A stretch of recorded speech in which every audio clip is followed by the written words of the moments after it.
In this tutorial I will show you how to fix Poppy Bank app not working. First solution is to update the app to its latest version. For that, open your App Store.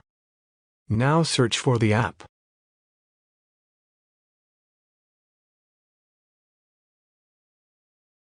You will find the option of Open or Update. If you find the option of Update, just click on it and update the app. The second solution is to clear cache for the app.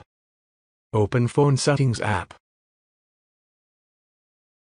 Scroll down and tap on the option of General.